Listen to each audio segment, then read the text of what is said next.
Disengaging. Anyway, well, we're back in the Minion Training Center for Plant Magnus. Ratchet, wake up. Clank, get the light, would you? Huh? Oh boy. Clank! Where are we? I do not know. Have you located Qwark? Little help here, someone? I think my thing is broken.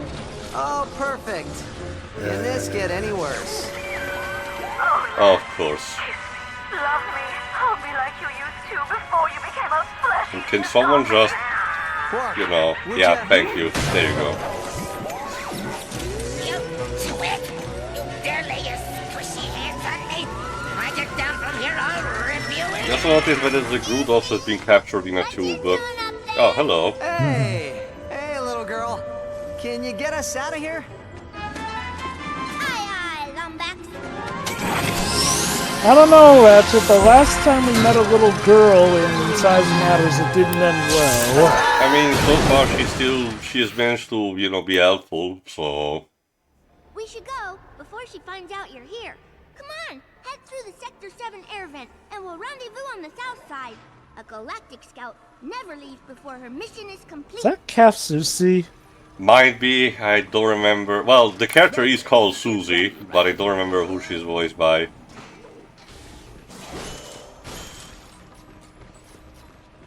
It sounds like Calf Susie's baby voice from Rugrats. Where do you think we are? She plays a bit of the supporting role No, of the Christina Pacelli. game. Oh, okay. Christina Perselli.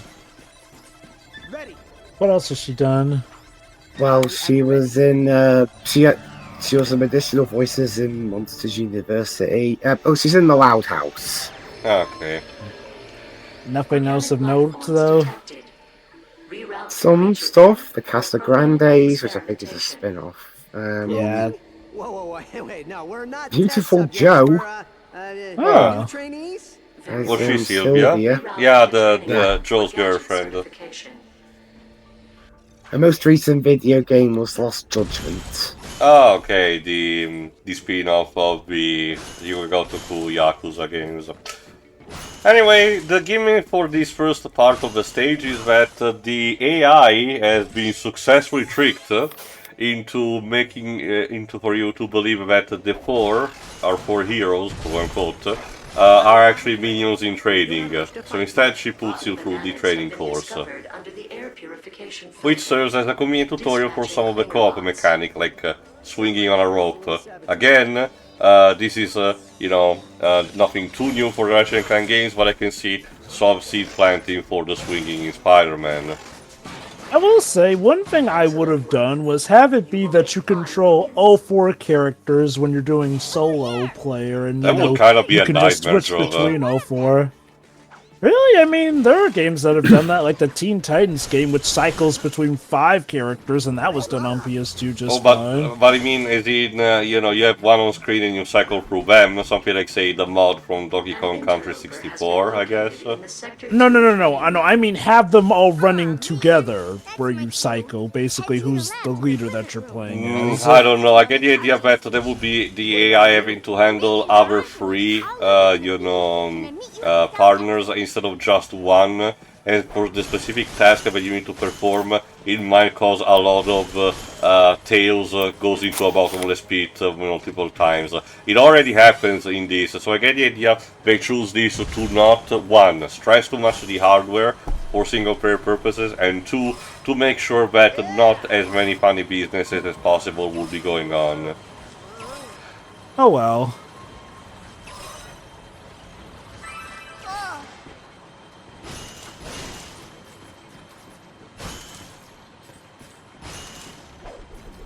There you go.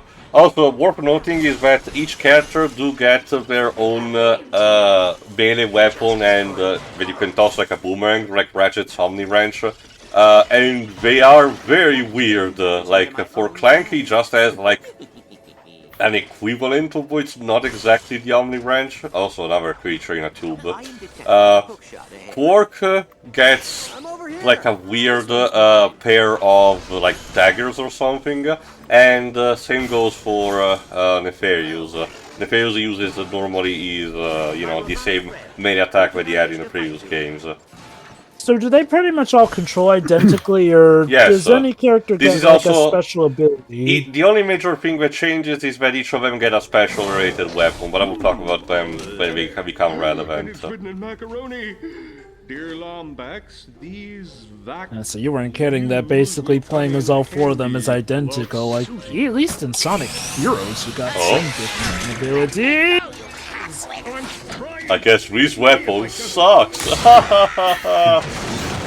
And blows. Crashed Insanity vibes, I love it. We must all stay calm.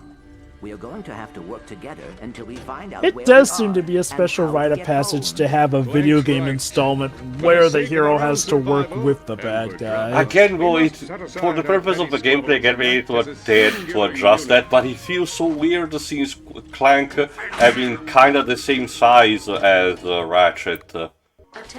Yeah, like, I get why they're doing it hitbox style, and, you know, I guess to justify Clank being separate, but honestly, in that case, why not just have Clank be a part of everyone's moveset? Like you mentioned, Clank basically goes to being the backpack of whoever you play as, essentially. Like, have Tallwyn be, like, the fourth main character, and just have Qwark be the backpack of each character, instead of doing that weird thing where Qwark has to swap into a backpack for Clank. Anyway, the gadget that you got, the vac user, is actually very integral for solving most of the puzzles in the game, believe it or not. To the point, it has its own dedicated button, the circle one. You need to hold it to actually suck in things and toss them. That's how important it is, because most of the other gadgets are something that you just assign to a weapon slot. And yes, you can also suck your teammate and prank them by doing this kind of shit. Oh, wow. Someone took cues from the new Super Mario Brothers Wii game, I see. And Left 4 Dead, that includes also the cheeky reference in the achievements. Clank, there you go. Objective complete. Incinerator room is This reminds me of how in Crash 4 they gave Dingodile a vacuum gun instead of his iconic flamethrower. Only 2 stars. Because, well, that's because we're progressing, Dweebs. You will see, they become more and more as we go on. I don't remember who is the steward voiced by, but she's clearly trying to be a discount GLaDOS, definitely, because Portal was a thing. Just even look at the way the laboratory is constructed. They clearly want to, you know, homage that. Definitely. So scattered throughout the levels, there will be these contraptions, which function as like pressure stuff that you need to suck in order to activate for their contraption to work. In that case in point, this. Let's give it a try, shall we? Objective complete. Well done, minions. You are There you go. You can See, open the leaves door with 3 a vacuum stars. gun. Okay. Basically, get all 5 stars to pass the test. Okay, these creatures, these god abominations against God, they're very useful for unlocking a secret bonus level that will help you unlock the Rhino. So as soon as you see them, collect them. The good news is that they kind of stack every time you die. So if you're particularly stuck in a particular level, the good news is that you'll manage to collect enough creatures, you know, easily to unlock everything. So you'll be able to see me collecting, you know, all of them for the sake of that. So basically, if you play your cards right and find a good place to, like, death loop, this can be the easiest game to get the Rhino in, essentially. Basically, at least if we're playing the single-player campaign, remember that. And yeah, the special ball return called Hero Balls this time around. The thing is that you need to collect, having each character collect them. So if you want, again, to unlock everything, you need to play the game 4 times. And I gave it a look. The costumes are fine, but they're a pain in the ass to unlock because the hero balls are still also hidden most of the time. And by the way, a couple of them do not work on contact. You need to use the back user to actually collect them. So, Weird. Trust me when I say this, you're not missing much by not seeing the alternate costumes in this game. They probably were good enough for people who wanted to play more and more about this game for fun, but that's kinda it. And in the next game it's even worse because they're relegated just to the multiplayer mode. So, say you're playing this with multiple people, does, like, whoever collects the bolt decide which costume it goes to?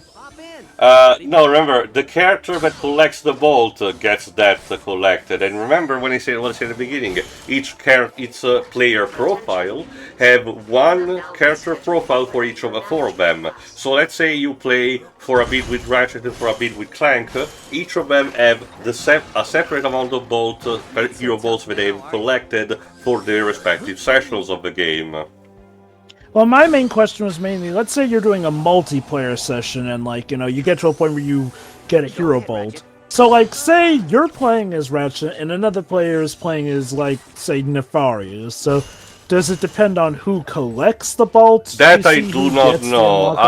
I don't know if it's a case of finders keepers or if it's a case of it's available for everyone who is currently playing.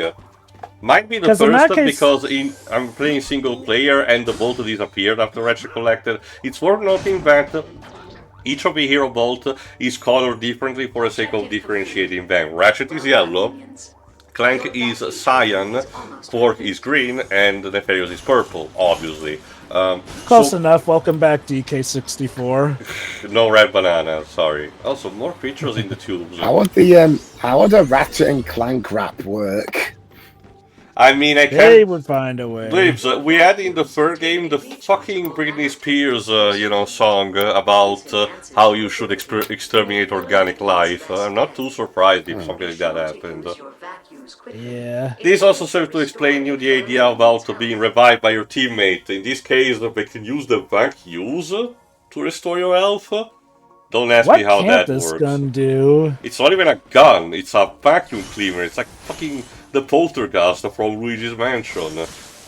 But with the vacuum, you can even bring people back to life. Holy cow. Especially because I've seen this feature in single player. I don't see this feature used that much. Every time I die, maybe falling into a bottomless pit, I can just wait until the Ratchet respawns conveniently near Clank instead of actually having to be revived like this.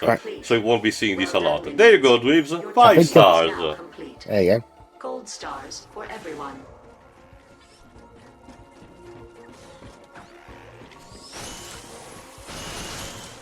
Hey, I caught one.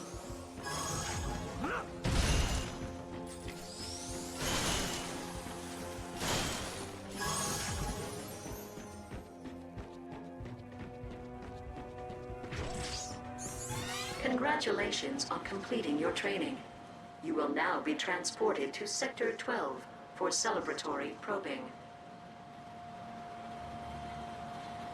Anyway, the fun is over because Susie has decided to actually help us, but unfortunately that means that the charade is over. Alert. All units converge on the So, unfortunately, I get the idea that the stars that we collected will mean nothing. Alas.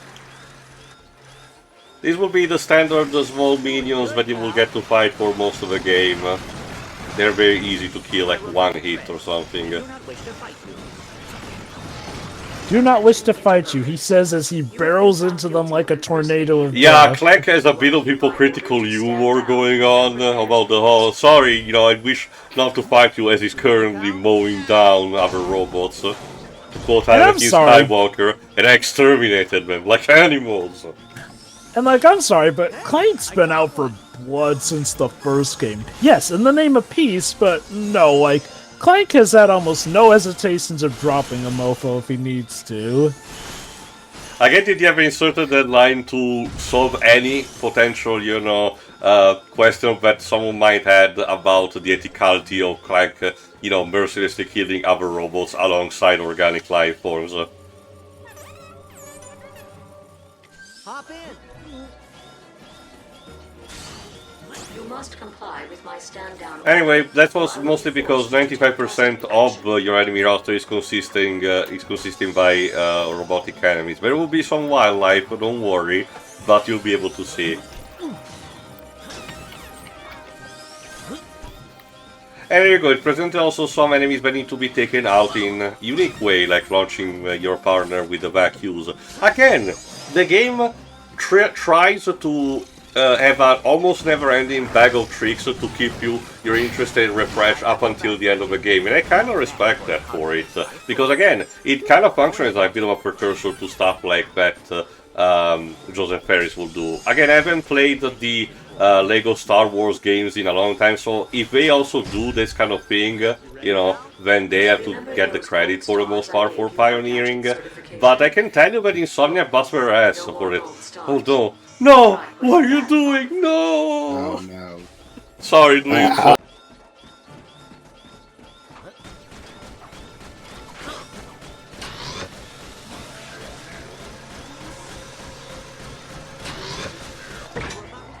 Alright, this is one of the occasions where I had to work around with things because the minion that was supposed to be behind the door does not come around, so please be patient as I'm fixing the problem. As in, shooting it behind the door. Physics! Again, just as a reminder that PS3 emulation is still, you know, a refining art. Attention, interlopers. Your gadget certification diplomas now bear the shameful mark. Oh no! Feel the No. agonizing That's the equivalent of having a star taken away in kindergarten. There you go, that's what this thing is called, the scanner minion. This will be your godsend because it signifies your proper checkpoint. As in, if you interrupt the session at any point, the next time you connect, you can jump from this specific point of a level. This will be important because some levels have become big and big, with 4 or 5 of these in between. So, from what I can understand, the format of this game is basically linear long venture where basically it's not quite open world, but basically the levels are more or less connected. Basically, Whoa. and Check while this not place out. all the time, The for gravity the here most is part of the team will be broken. stuck on this planet, kinda like in Quest for Booty. Hello, Rookie! Kronk, Zephyr, man, it is good to see you guys. It's good to see you too, kid. How's everything going with It's right there. I can spell you morons. What is this thing? This doohickey is Also, an one thing you'll notice is that epic Nefarious's head is still cracked. Yes, they What's the kept thing that even to at the continue. start of the game? Yeah. and send supplies. So you know where we are. That's great. You can come down and rescue me.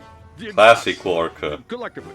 Well, no But here's the Mr. problem. President. See, we tracked your nav unit to planet Magnus, but someone Oops. fell asleep and piloted us into a darn asteroid field. We're sort of stranded above the stratosphere. It's a shame Tawin ain't with us. She'd be able to really get us out of this jam. We'll get you. So yeah, that's basically your excuse to have Qwark and Zephyr. They will be your mission control because they're literally stuck with no fuel there, and they need to wait for, you know, help to arrive. But the good news is that they set up the link with GrumbleNet, so they will be able to pass on weapon. Apparently the space merchants, you know, have better reception and, you know, better communication in teleporting stuff than the fucking space rangers, you know, from the presidential room. There's a joke that there are jokes that you can make, so I'll leave you to it. Sorry, Clank.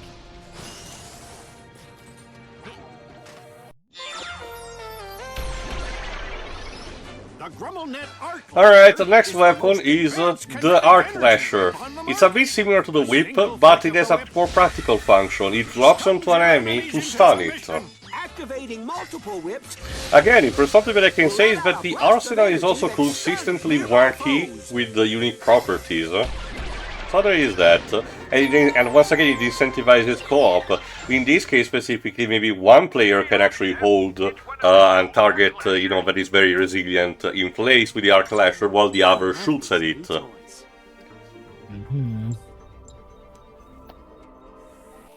You know, I wouldn't raise too much of fuss about Talwyn, but she was literally in the comics before this. And I know technically she's sticking by to, like, help out on RPG Space Station, but even with that in mind, they probably could have easily just written in, oh, she's either taking a break or she's done with that. You know what's the worst part, Jova? I can tell you this in advance, because why not? The next game, Full Frontal Assault, while you can still play it in single player, you can also be playing co-op, although in that case it's definitely more of an optional than in this, although it certainly does help. Because it was kinda rushed, data mining apparently suggests that Talwyn was supposed to be also another playable character in there, but she was ultimately cut. Oops. Oopsie poopsie. Hey Susie. Also, another thing that you'll be able to occasionally see because of emulation is that sometimes, thankfully not that much, some ground or rock textures will flicker a bit into, you know, their corrupted mode, which will be green or purple. So please be patient. Again, keep in mind that a couple of these might also be mini-experimenting with the different settings, because this is my first rodeo officially with RPCS3. But I have to admit that outside of the freezing, I've actually had a decent enough time so far. Helps that my PC currently is, you know, more as, you know, top-of-the-line specs, so, you know, I don't have to worry about too much. And a lot of these games, which have been tested years ago, possibly some cases pre-pandemic, work a bit better thanks to the superior hardware brute forcing, literally, the problems that might have been having, you know, on previous ones.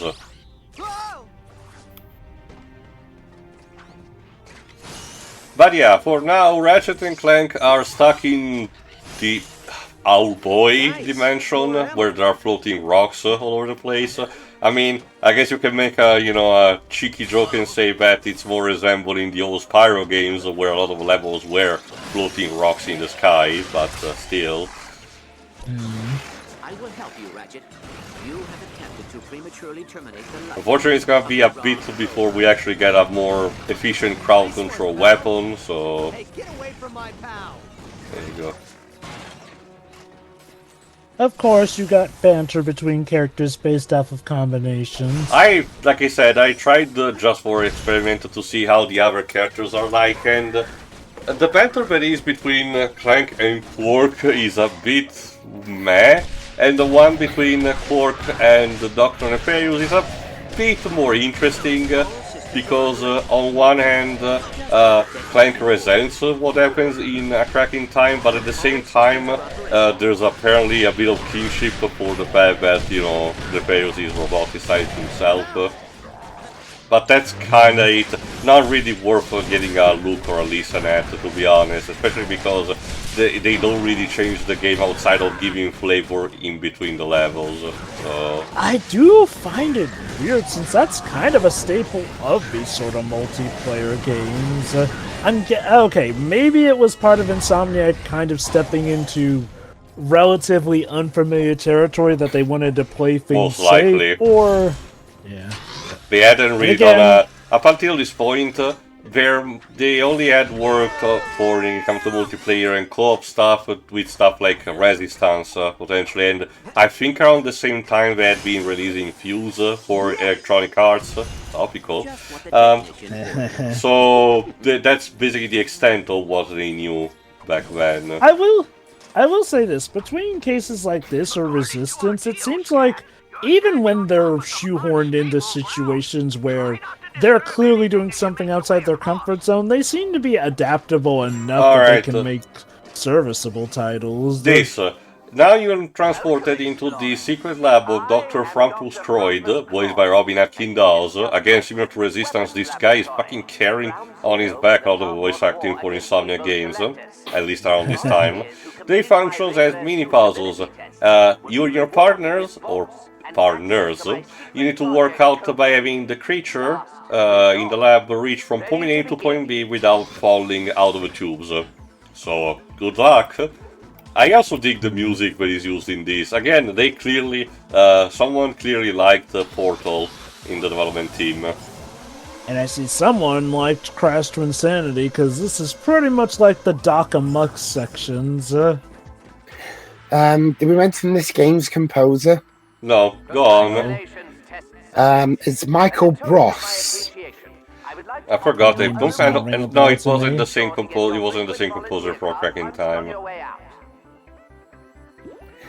He's mainly done a lot of games for Oddworld Inhabitants. Yeah, it kind of fits, I guess, his kind of style for this.